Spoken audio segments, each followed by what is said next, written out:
Sports history is loaded with moments we all accept as truth without ever stopping to question them. From Michael Jordan's cut that built a champion to the swimmer who allegedly ate 12,000 calories every single day, these tales are more invention than reality. Today we are cracking open 40 of the craziest sports myths that had the entire world completely and utterly fooled. 1. Everyone loves the Michael Jordan rejection story because it feels like the ultimate comeback tale. A genius coach somehow looks at a future legend and says, "Not good enough." The truth is nowhere near that dramatic. Jordan was a 15-year-old sophomore placed on the Junior Varsity team, so he could actually play regularly instead of sitting on a bench behind older players. The coach saw exactly what was there. Jordan dominated every JV game. After added 4 inches to his height over one summer and returned a completely different player. The real story is about patience and relentless daily work. That version just never made it onto a motivational poster. 2. October 1932. Game 3 of the World Series. Babe Ruth steps to the plate with the crowd hostile and the Cubs dugout screaming at him. According to legend, he raised one finger and pointed to the exact spot in center field where he would send the next pitch. Then he hit it there. Cinema has never produced a better moment than this. There is just one problem. Almost nobody at the game actually saw it the way the story says. Reporters covering the game did not mention any dramatic pointing gesture in their match reports. Ruth himself changed his version of events every single time someone asked him. Most people physically present believed he was pointing at the pitcher or the dugout to tell them to be quiet. We took a man gesturing at people who were annoying him and turned it into a prophecy from a baseball god. 3.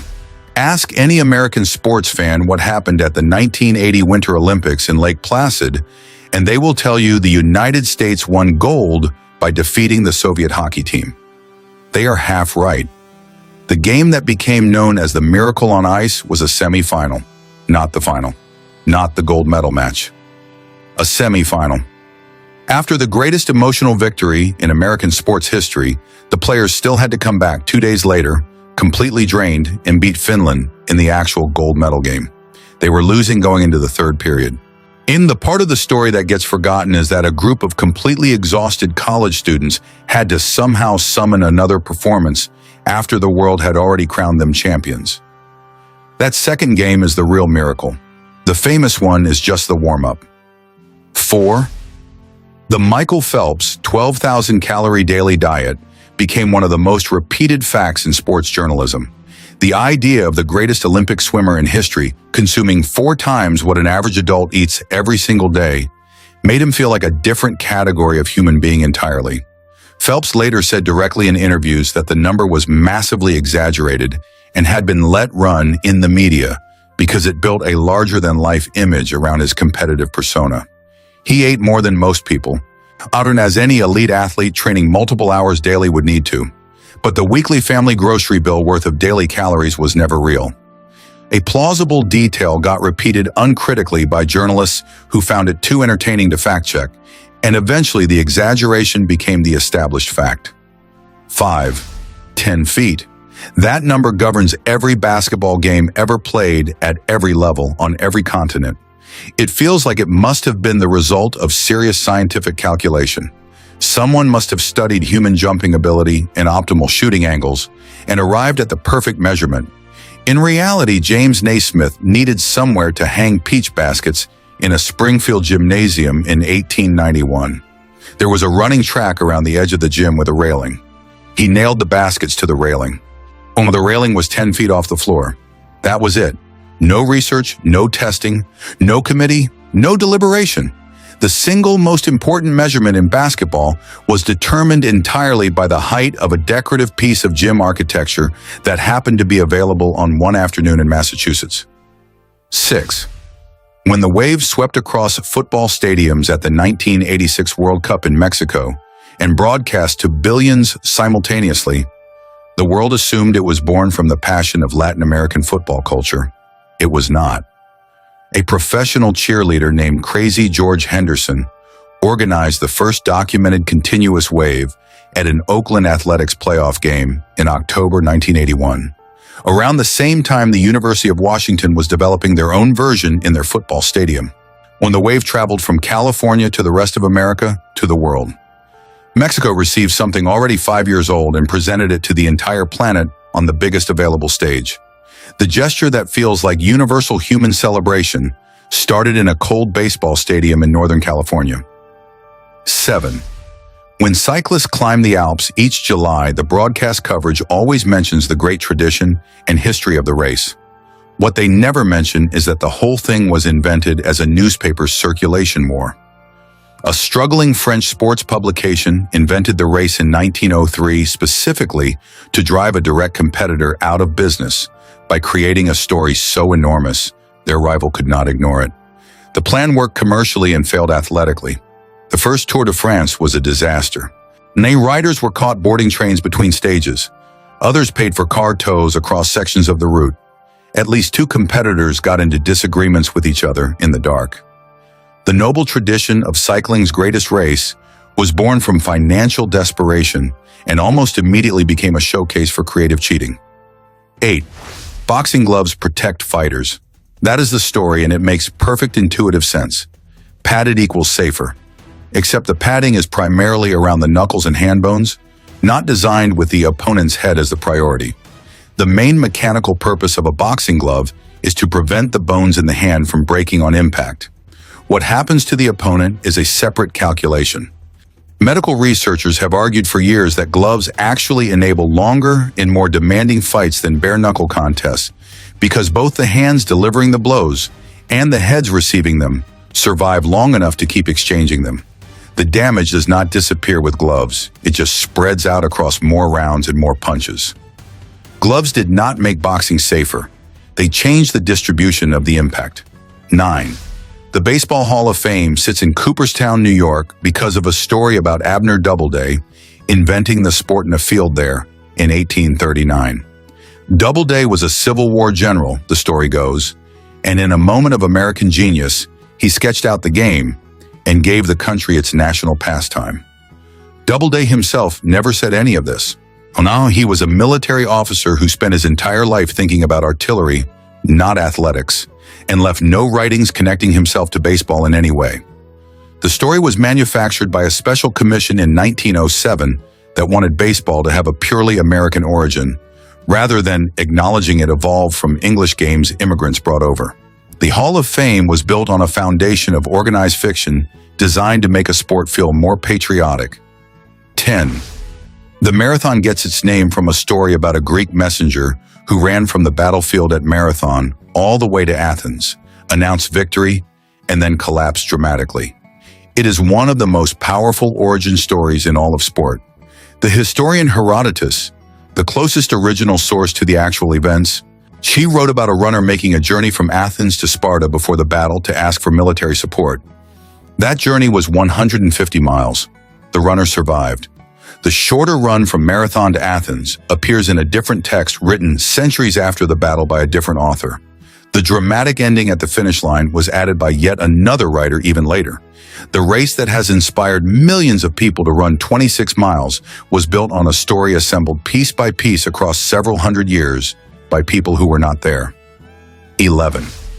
Runner's high is real, but the explanation for what causes it has been wrong the entire time. The classic story credits endorphins flooding your brain after sustained exercise. The problem is endorphin molecules are physically too large to cross the blood-brain barrier efficiently. Modern neuroscience now points to endocannabinoids as the real source of that floating euphoric feeling. These are smaller molecules your body produces naturally. They cross into the brain directly, and they have a well-documented effect on mood. Exercise still does the work. The chemistry the textbooks have been teaching for decades is simply not the full story. The real science only became clear in recent years. 12. The story that the New York Yankees introduced their famous pinstripe uniforms specifically to make Babe Ruth look slimmer on the field is the kind of detail that sounds believable because it is both petty enough and specific enough to feel real. The Yankees first wore pinstripes in 1912. They made the design permanent in 1915. Babe Ruth arrived in New York in 1920. And the pinstripes existed for 5 years before Ruth put one on. The actual reason the team wore pinstripes is considerably less interesting.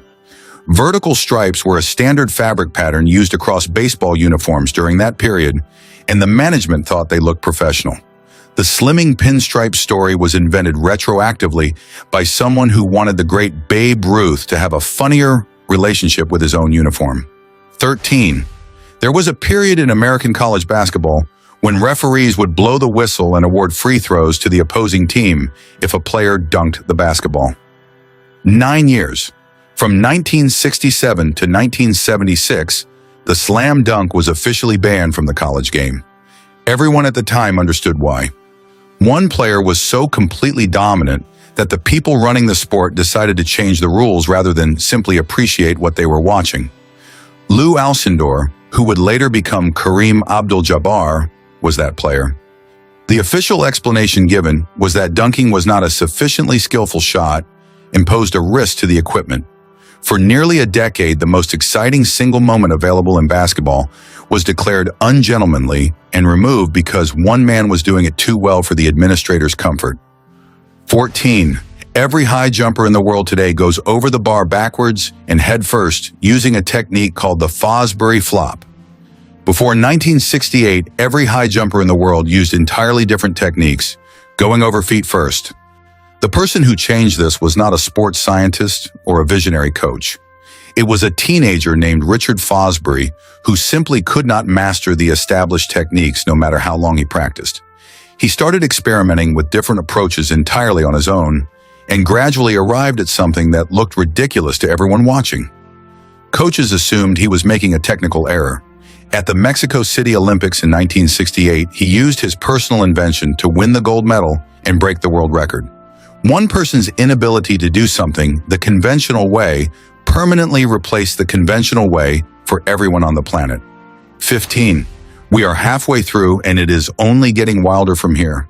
A Gordie Howe hat trick in hockey means scoring a goal, getting an assist, and winning a fight all within a single game. It is the ultimate tribute to a complete and fearless player.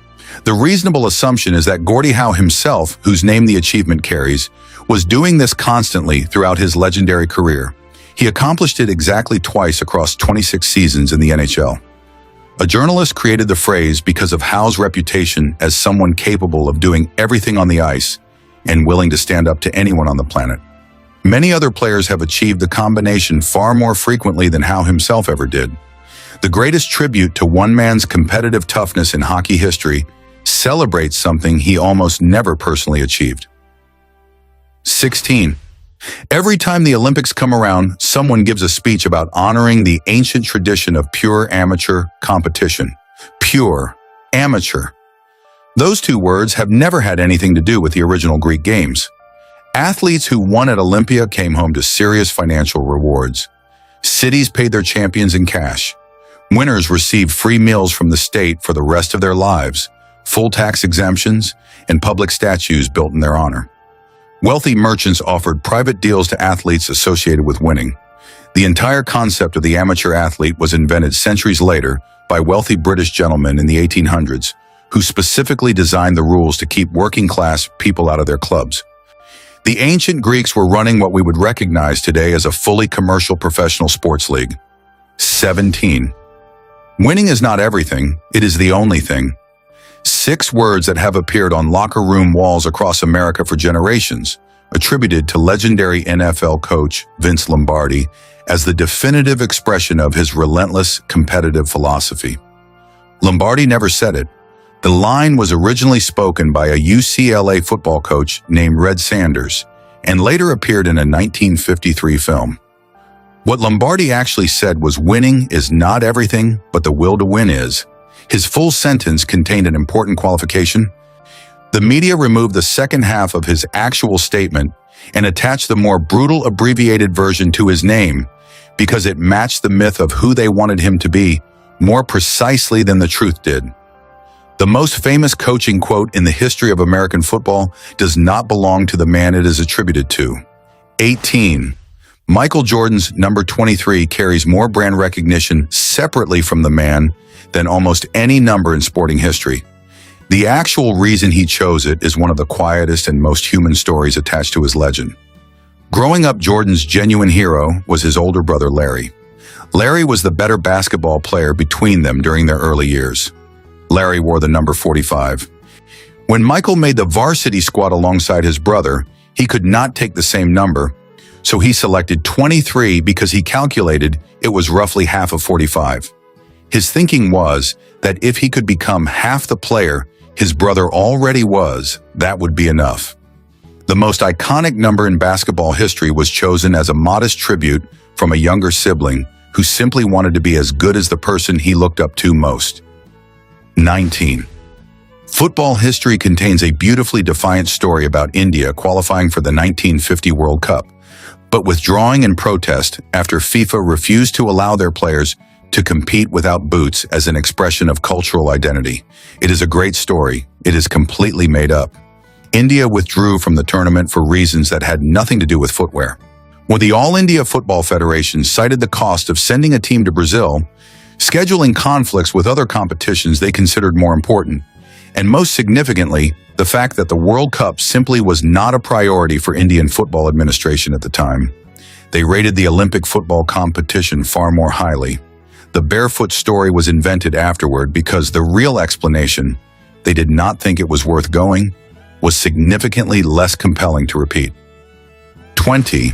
The Pittsburgh Steelers' terrible towel is one of the most iconic objects in American professional sport. Millions of yellow towels waved across stadiums for decades. The natural assumption is that it emerged from a carefully planned marketing campaign by the Steelers franchise. In 1975, a radio broadcaster named Myron Cope was under direct pressure from his station's management to create a promotional idea that would increase listener numbers. Cope came up with the yellow towel concept under pressure and immediately decided it was such an obviously terrible idea that it was probably about to end his broadcasting career. Fans brought yellow towels to the next game in overwhelming numbers. One of the most enduring symbols in all of professional sport was born from a man's complete conviction that he had just made the worst decision of his working life. 21. If you think that was wild, wait until you hear this one. Wilt Chamberlain scoring 100 points in a single NBA game is the most untouchable individual record in basketball. The mental picture attached to that number is one athlete completely dominating a game through pure superiority. The final minutes of that game looked nothing like competitive sport. As Chamberlain approached the record in the fourth quarter, the opposing team began deliberately fouling every single Warriors player except Chamberlain specifically to prevent the ball from reaching him. The Warriors responded by immediately fouling back to stop the clock and give their team more chances to get the ball to Wilt. Both teams had essentially stopped playing basketball and started cooperating on a statistical project. The most famous individual scoring record in basketball history concluded as something considerably closer to a joint production than an honest game. 22. When the Immaculate Reception is the most famous play in the history of the NFL. Franco Harris catching a deflected pass and running for a touchdown in a playoff game is remembered as the moment sporting destiny arrived at exactly the right instant. At the time, it was a genuine controversy with no clear correct answer. The rulebook in 1972 stated that a pass which touched an offensive player first could not legally be caught by another offensive player. The ball ricocheted off multiple bodies in a chaotic sequence, and nobody in the stadium, including the players, the officials, and the broadcast team, could identify with certainty exactly who touched it and in what order. The referee had no video replay to consult. He made a decision and walked away. And the play became legendary not because it was obviously legal, but because it was too complicated to ever prove illegal beyond argument. 23. The story of Deion Sanders playing 2 professional sports in a single day is used as the definitive proof of his superhuman athletic range. An afternoon playoff baseball game for the Atlanta Braves, followed by an evening NFL appearance for the Atlanta Falcons in Miami on the same calendar day. He played in the baseball game. He arranged a helicopter and a private jet to reach Miami. He arrived at the stadium, changed into his football uniform, and appeared on the sideline. He did not play a single snap of the NFL game. In the most celebrated same day two-sport achievement in the history of American professional athletics, concluded with one of its most famous participants standing on a sideline in full uniform watching other people actually compete. The legend is real. The participation in both games on the same day is not. 24. The tennis scoring system of 15, 30, 40 game has no proven origin that anyone has ever definitively documented. The popular clock face theory is satisfying and widely repeated, but has no contemporary historical evidence supporting it. The leading alternative suggests the numbers evolved from an older French court game where players move back 15 feet after each point, with the jump from 45 to 40 theorized as a shortcut because the phrase was too long to call clearly across a court. Neither explanation is documented fact. The scoring system has been in continuous worldwide use for centuries, and its true origin remains something nobody has ever been able to actually prove. 25. In November 1968, NBC cut away from the final seconds of a critical football game to broadcast a children's movie, causing one of the most infamous moments in American television history. The story is always told as one reckless executive's catastrophic decision. The reality was that no individual made the call. NBC's broadcast infrastructure used a pre-programmed automated switch that activated at exactly 7 o'clock Eastern Time, regardless of what content was currently airing. No single person in the organization had the authority or the technical capability to override it once it activated. The president of the network was reportedly calling in to tell staff to keep the game on. The staff were completely powerless. An enormous organization was defeated by the mechanical obedience of its own technology, while a frustrated nation watched a children's movie instead of a football game. 26. The trade of Wayne Gretzky from the Edmonton Oilers to the Los Angeles Kings in 1988 is the most emotionally significant transaction in the history of hockey. The story that formed around it painted Gretzky as a heartbroken legend, sold away against his will by owners who chose money over the sport's greatest player. Gretzky was visibly emotional at the press conference, and the moment carried genuine weight. But the portrayal of him as a powerless figure with no agency in the decision was not accurate. Gretzky had significant input throughout the process and gave his personal approval to the deal.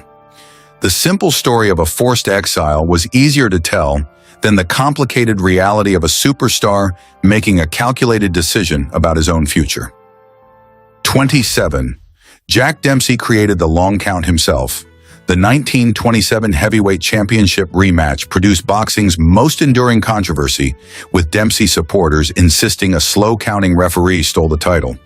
Boxing had recently introduced a rule requiring any fighter who scores a knockdown to immediately go to a neutral corner before the count begins.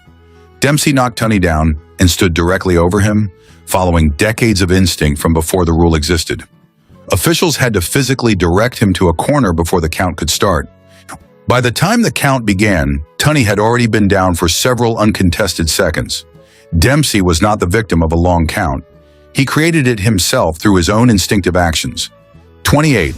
Jim Thorpe was stripped of his 1912 Olympic medals for accepting small payments, playing minor league baseball, technically violating the era's amateur status rules. The case is presented as consistent rule enforcement applied equally to everyone. Historians examining the full record found significant evidence that it was not.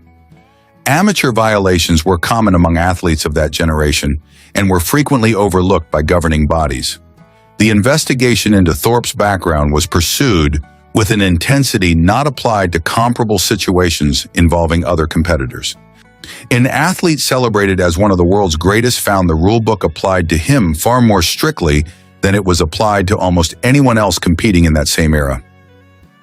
29.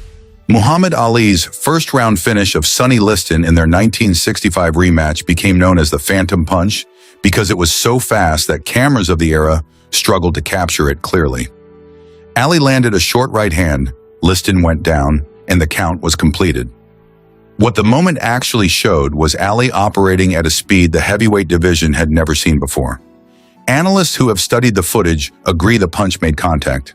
The real story was not controversy, but a champion performing at a level that made the extraordinary look completely routine. That speed and that precision was what made Ali the greatest. 30. Which the boxing rivalry between Joe Louis and Max Schmeling was presented to the world as a direct contest between American democratic values and the ideology of the ruling regime, with Schmeling cast as the willing symbol of that regime. The real man's private actions told a completely different story. Schmeling refused repeated direct pressure from the government to dismiss his longtime manager and maintained that relationship throughout his career in deliberate defiance of official demands. During one of the most difficult nights of state-sponsored persecution in November 1938, Schmeling personally sheltered 2 Jewish children inside his Berlin apartment at considerable personal risk. He was a professional athlete, assigned a propaganda role by a regime whose ideology he privately opposed through his actual behavior. Whether the clean political story built around those 2 fights was considerably more complicated in reality. 31. Do not click off yet, because the next 10 are the ones nobody ever talks about, and they are the most shocking of all. The first basketball game James Naismith organized was not the orderly beginning of a great sport. It was chaos from the opening moment. The game devolved into physical confrontation almost immediately, with players tackling each other for possession and using deliberate force to gain any advantage. One participant left the court with a dislocated shoulder. Several players sustained facial injuries. Naismith wrote afterward that he genuinely feared the situation would escalate beyond his control. The 13 rules he had written were not an elegant sporting blueprint. They were an emergency attempt to manage a situation he had accidentally created and was rapidly losing control of. 32. Golf projects an image of refined tradition with aristocratic origins and centuries of dignified history. In 15th century Scotland, the game was classified as a dangerous menace by the king himself. In 1457, King James II issued a formal royal decree banning golf alongside football. The reason had nothing to do with the quality of the game. Scottish citizens had become so thoroughly absorbed in playing both sports that they were visibly neglecting their archery training. At the time, archery was the essential military skill required to defend Scotland against ongoing English military threat. The king determined that recreational sport was actively creating a national security vulnerability. Golf did not begin its history as a refined aristocratic pastime. It began as a distraction that a medieval king believed was threatening the survival of his entire country. 33. The Iditarod sled dog race draws enormous emotional power from its connection to the legendary 1925 Serum Run, when relay teams of mushers carried life-saving medicine through brutal Alaskan winter conditions to the isolated town of Nome during a diphtheria outbreak. The race's own co-founder, Joe Reddington, acknowledged in documented statements that he deliberately invoked the Serum Run to provide the new event with historical gravity and generate the public attention needed for it to succeed commercially. The modern race's route overlaps with only a small portion of the original historical trail. Its genuine founding purpose was to preserve sled dog culture and establish a championship sporting event. The historical connection was a promotional tool selected because it was the most compelling story available to attach to a new race. 34. The forward pass in American football is celebrated as a stroke of strategic genius that transformed the sport forever. It was not innovation, it was emergency intervention. The 1905 college football season was so physically demanding that at least 19 players suffered fatal on-field injuries. The sport faced being banned entirely. President Roosevelt threatened federal action if nothing changed. The forward pass was introduced alongside other rule changes as a desperate measure to spread players out and reduce the catastrophic collisions threatening players' lives every season. It was not born from a desire for excitement. It saved the sport from being completely abolished. 35. The rear-view mirror was not invented at the 1911 Indianapolis 500. Winner Ray Harroun supposedly mounted a mirror to his car during the race and accidentally created one of the most universally useful devices in automotive history. The rear-view mirror had already been patented for horse-drawn carriages in 1904 and was being commercially advertised for motor vehicles years before the race took place. Harroun did not invent anything. What he did was recognize that a device designed for slow city traffic could perform a useful function at high speed on a racing circuit. Applying an existing tool in a new context is smart, practical thinking. It is not the same as invention, and the difference matters significantly. 36. Jackie Robinson is remembered as a figure of extraordinary patience and dignity who absorbed relentless hostile treatment during his early professional baseball career and responded only with excellence on the field. The calm, composed icon that history celebrates was a role Robinson was required to perform under the terms of his agreement with Brooklyn Dodgers executive Branch Rickey. Rickey made Robinson promise before signing him that for his first years in professional baseball, he would not retaliate against any provocation, regardless of how extreme or personally degrading it became. It was a calculated strategy designed to prevent the integration of baseball from being derailed. Before and after that enforced period, Robinson was intensely competitive, publicly outspoken, and direct in confronting injustice. The quiet saint is a partial portrait. The full man was considerably more willing to stand up for himself. 37.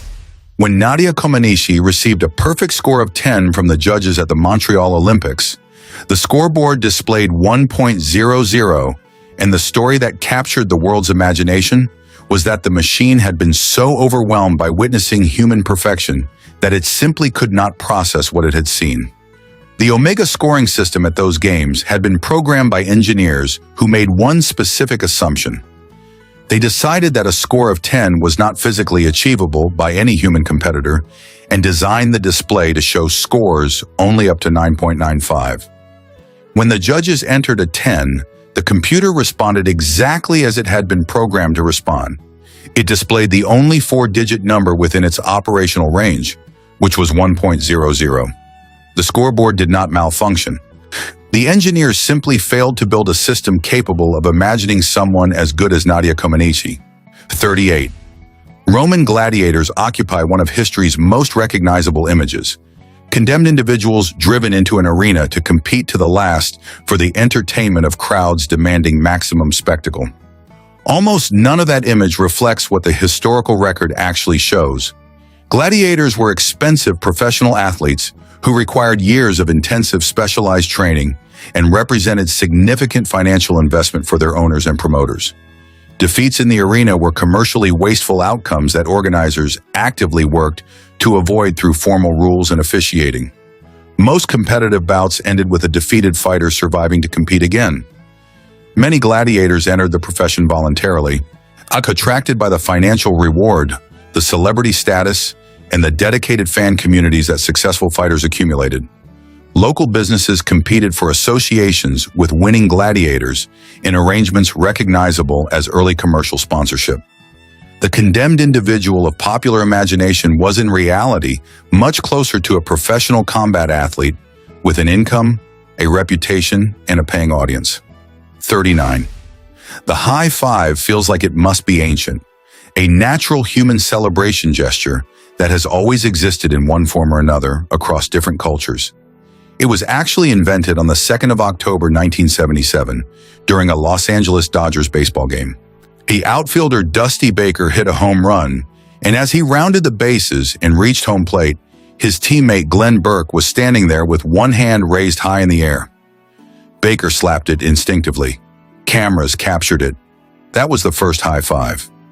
Glenn Burke was a pioneering and largely overlooked figure in sports history, despite his contribution of a gesture that now appears in every sport, every school, every country, and every culture on the entire planet. A spontaneous moment between two teammates in a baseball game changed how the entire human race celebrates. 40. Here is what connects every single one of these 40 sports myths. None of them survived by accident. The Jordan rejection story did not persist because people forgot the real version. It persisted because the real version, a talented young man working patiently through the process, is harder to put on a motivational poster than a dramatic rejection narrative. Babe Ruth probably did not call his shot, but every generation since has needed him to have done it. The ancient Olympics were professional and commercial, but the idea of pure amateur competition is a better story for opening ceremonies. Each of these myths tells you something about what people want sports to be more than what sports actually is. Heroic rejection, prophecy fulfilled, pure competition, noble sacrifice. The facts get adjusted to fit the story we want to tell ourselves. And now that you know the truth, You get to decide which version you actually want to keep believing. You have just seen 40 sports legends collapse like a bad press conference. So tell me this. If you could erase one myth from sports forever, which one deserves the red card? The Jordan story? The Babe Ruth called shot? Or something even more surprising? Drop it below. Hit like if your sporting beliefs just took a serious hit, and subscribe before the next truth explodes. This has been Lying Legends, and I will see you in the next video.